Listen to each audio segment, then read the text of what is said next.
Today we are starting with our new chapter, that is resource and their types. We completed our history chapter woman and reform. Now we are starting with our chapter number 15, resources and their types.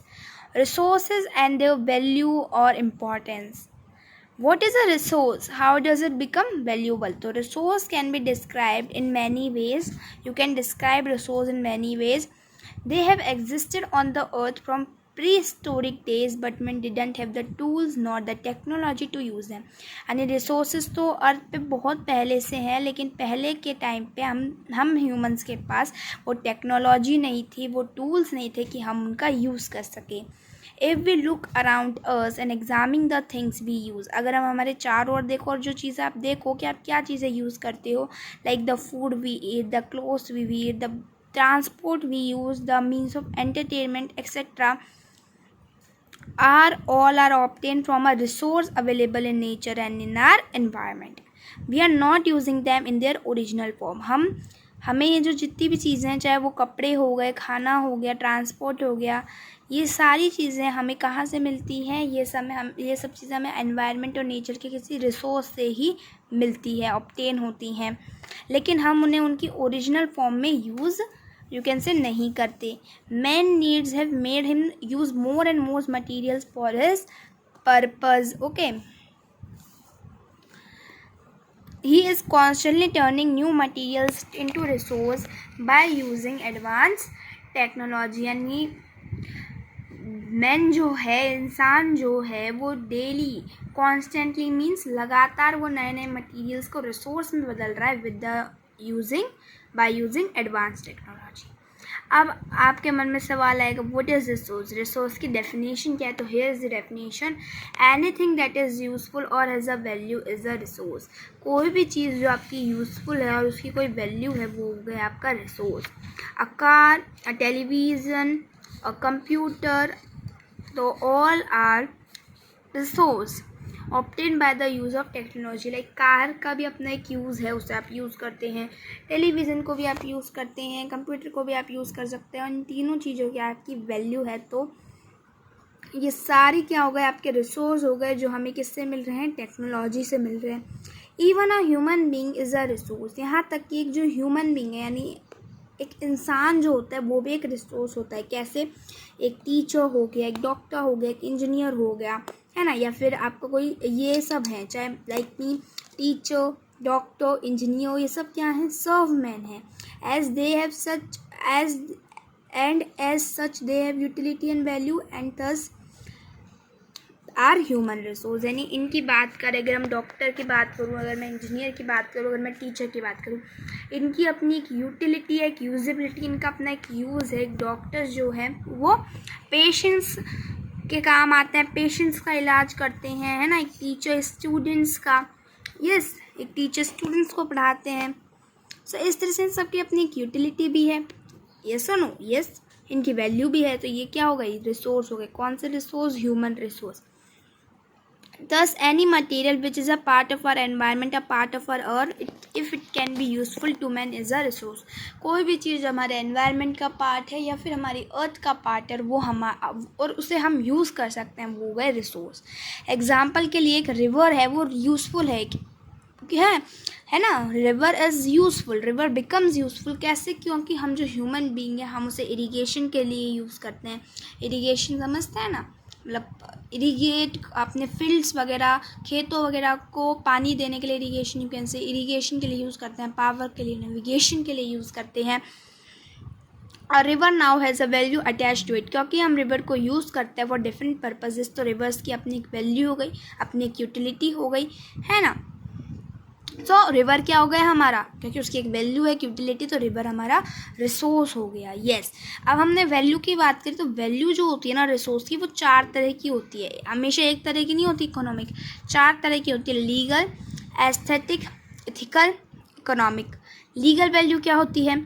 Resource as a legal value. एक resource की legal value जब होगी, like एक example है, like Delhi में एक law पास हुआ है, कानून पास किया है अंडर क्लीन एयर एक्ट के अंतर्गत कि सारे व्हीकल्स के पास क्या होना चाहिए, पॉल्यूशन फ्री सर्टिफिकेट होना चाहिए कि हाँ हमारा व्हीकल पॉल्यूशन नहीं करता, ये सर्टिफिकेट होना चाहिए। सो ये जो है आपका लॉ क्लीन एयर एक्ट के अंदर के भाई सारे व्हीकल्स के पास पॉल्यूशन फ्री सर्टिफिकेट होता है। ये लॉ क्या करता है, एयर को, हमारी एयर को which is you can say resource, air हमारे एयर की अपनी एक यूटिलिटी वैल्यू है ना, so air is a resource, तो उस रिसोर्स को एक वैल्यू प्रोवाइड करे। तो this law provide a legal value to air. Aesthetic value क्या होता है, to preserve the natural beauty of our forest, mountain, river और लेक। अगर आप अपने चारों ओर देखोगे, अपने एनवायरनमेंट में देखोगे तो आपका नेचर कितना ब्यूटीफुल है, अपना नेचर कितना ब्यूटीफुल है।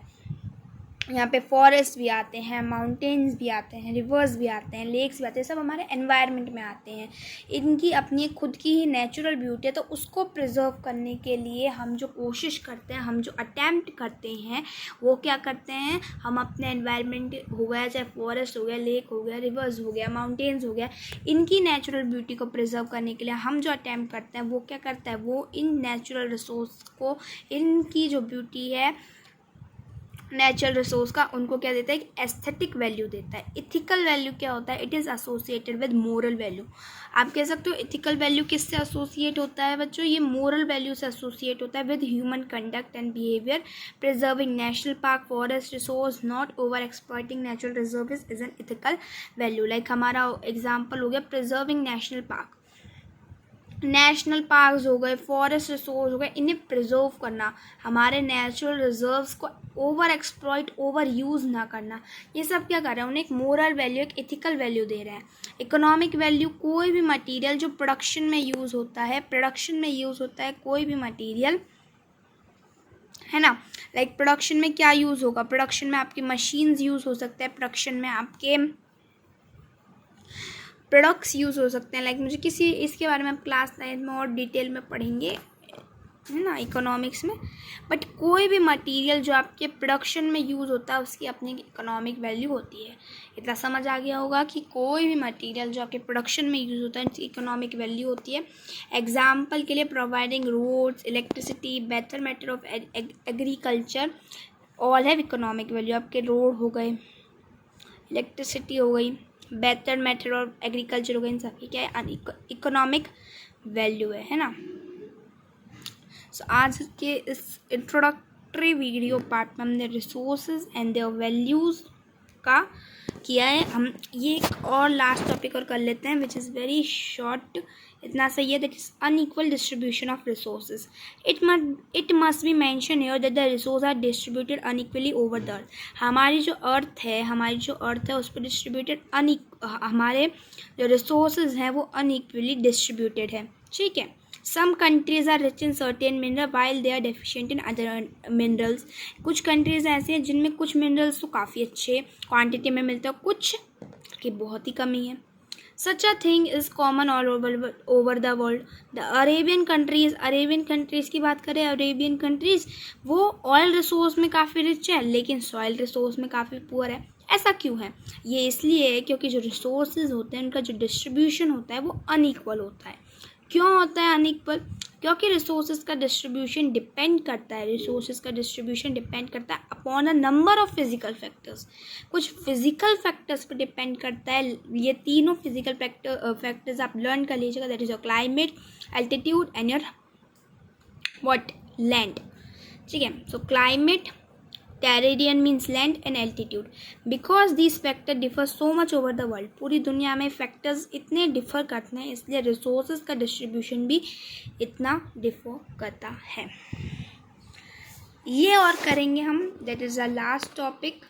उसके बाद अगली वीडियो में हम टाइप्स ऑफ रिसोर्सेज करेंगे। Importance of technology in the development of resources। The use of resources depend on the needs of the people of a region and the technology they possess। यानी जो resources का जो use होता है बच्चों, जो resource होते हैं हमारे, उनका जो यूज़ होता है वो दो चीज़ों पे डिपेंड करता है। इससे आपके क्वेश्चन भी है, इसलिए मैं कह रही हूँ MCQ क्वेश्चन है आई थिंक, कि जो रिसोर्सेज का जो यूज़ होता है वो किस पे डिपेंड करता है, आपके उस रीजन के जो लोग हैं उनकी नीड, उनकी डिमांड पे डिपेंड करता है। और आप किस तरह की टेक्नोलॉजी यूज़ कर रहे हो इस पे भी डिपेंड करता है। Technology means, by technology we mean the knowledge and skill they have for using their resources. Technology से हम क्या समझते हैं कि वो यस, टेक्नोलॉजी से क्या समझते हैं हम, टेक्नोलॉजी मीन्स वो नॉलेज, वो स्किल। टेक्नोलॉजी और क्या होता है, वही तो होता है। टेक्नोलॉजी मतलब वो नॉलेज, वो स्किल जो हम यूज़ करते हैं, जो हम यूज़ ले रहे हैं अपने रिसोर्सेज के लिए, वो नॉलेज और वो skill. The needs of the people are not same all over the world. पूरी दुनिया में इतने तरह के लोग हैं, उनकी जो नीड्स है वो सेम नहीं है, वो वेरी करती है। They vary and change from time to time. लोगों की नीड हो गई, उनका सोचने का तरीका हो गया, ठीक है, उनकी डिमांड हो गई, वो चेंज होती रहती है समय के साथ साथ। ये चीज़ याद रखना। सबसे इम्पोर्टेंट लाइट ये है कि रिसोर्सेज का यूज़ दो चीज़ों पे डिपेंड करता है, लोगों की नीड पे एंड टेक्नोलॉजी जो हम यूज़ करते हैं, ठीक है। Okay, the early human being had a very few needs, as you know, कि जो पहले के जो ह्यूमन बींग्स थे ऑफ, है ना, वो उनकी जो नीड्स थी वो काफ़ी कम थी, है ना। And they were satisfy bye collecting material from there surroundings. वो क्या करते हैं, अपने सराउंडिंग्स जो होती है, अपने चारों ओर के मटेरियल्स को कलेक्ट करके सेटिस्फाई हो जाते हैं। आई होप आपको समझ आया हो क्या कहा मैंने, कि जो ह्यूमन बींग्स होते थे पहले के, उनकी काफ़ी कम नीड होती थी और वो अपने चारों ओर से मटेरियल्स कलेक्ट करके सेटिस्फाई हो जाया करते थे। एग्जाम्पल के लिए अर्ली मैन केव्स में यानी गुफाओं में रहा करते थे, hunted animals and ate raw meat, और जानवरों को हंट करके उन रॉ मीट ही खा लिया करते थे। अभी भी साउथ अफ्रीका में ऐसी कुछ कम्युनिटीज़ हैं like pine gyms do it till now, जो अभी भी ये करते हैं। They live on plants and hunt animals even today. वो प्लांट्स पे लिव करते हैं, जीते हैं और एनिमल्स को हंट करके अपना गुजारा करते हैं। तो ये मैंने लिख रखा है, चार्ट बना रखा है, दैट इज़ रिसोर्सेज का यूज़। मैंने कहा बहुत इंपॉर्टेंट लाइन है ऊपर वाली, ध्यान रखिएगा कि रिसोर्सेज का यूज़ दो चीज़ों पे डिपेंड करता है। पीपल नीड, वहाँ के लोगों की नीड कैसी और कैसी, वो टेक्नोलॉजी हम यूज़ कर रहे हैं। टेक्नोलॉजी मीन्स वो नॉलेज, वो स्किल जो वहाँ के लोग रिसोर्स के लिए यूज़ कर रहे हैं, ठीक है।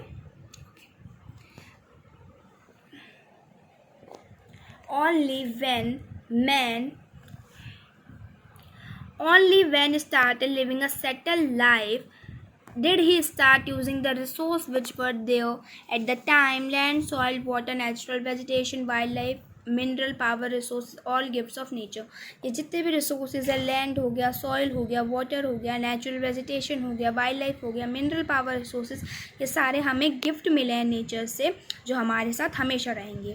Man learn to use them, इंसान ने धीरे धीरे इन्हें यूज़ करना सीखा, है ना।